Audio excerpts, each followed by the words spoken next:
So recently, there was an article that came out in the New York Times that said that the world is becoming more African. And by the year 2050, 1 in 4 people that you come across are African. This is very interesting data. But my question is, what are our leaders doing with this kind of data? This data is what I will call historical gold.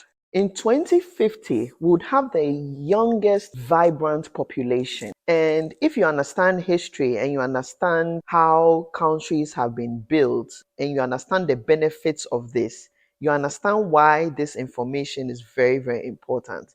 But then I'll ask again, what are our leaders doing with this kind of information? This came out in the New York Times. It had to come out in a foreign newspaper. But anyway, that's besides the point. So in this video, I'm going to talk about why this is historical gold.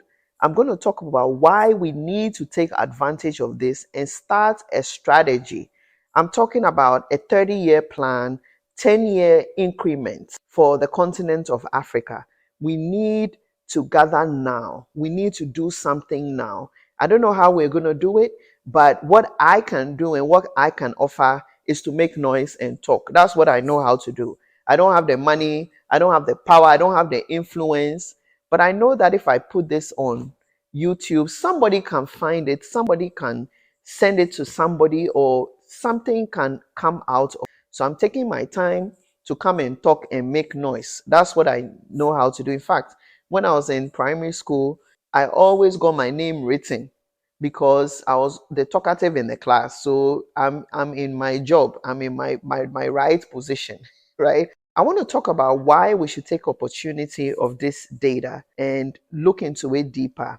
And we need planning. Like I said, 10 to 30-year plan in increments of 5 or whatever we want to achieve every 5 years till we hit this 2050, or else we're going to be in a lot of trouble because we're going to be the most populated continent with about 2.4 billion people.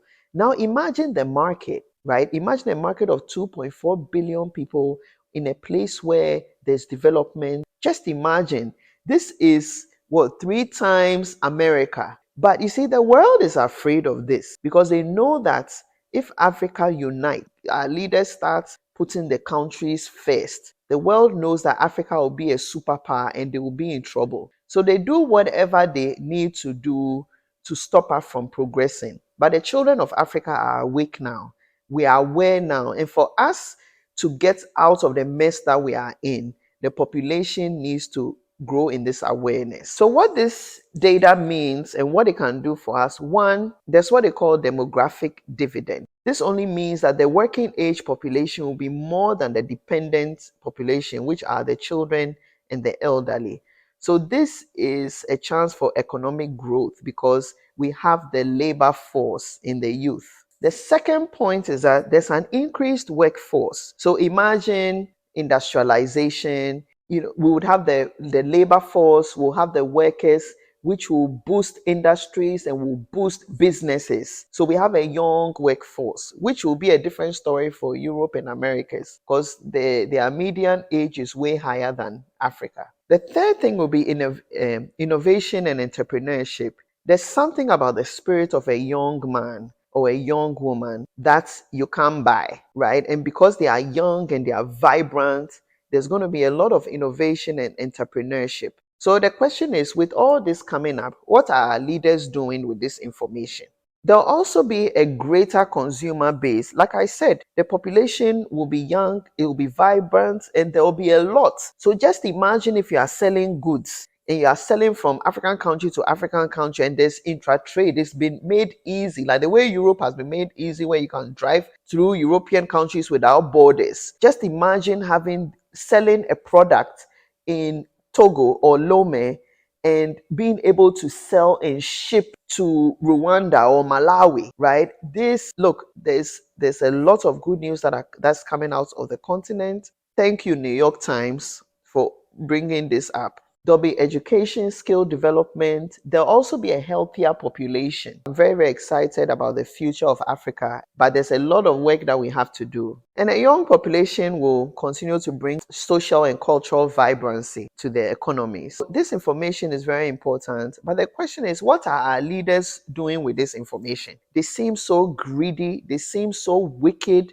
It's like they are not seeing everybody is benefiting from Africa, but children of the soil. The time for the leaders flying private jets and buying homes is over. Let me warn you, let me tell you this for free. The time of flying private jets, buying homes for your family, spending millions of dollars, taxpayers' dollars, accumulating wealth for your family is over. Let me tell you why it's over. That time is over because now we are getting into a time of accountability. Yep, everybody has a cell phone. Everybody can educate themselves. You can't lie anymore. Right now, Africa is aware that the West is not their friend. And now they have a nickname for you guys. They call you guys the leaders, the puppets. They've recognized, I don't want to call some leaders' names here, but and people that are not even in your country know that you are a traitor and know that you're a puppet, right? So that time that you are come into government and come and steal, that time is over because you'll be embarrassed online and the whole world will hear what you have done.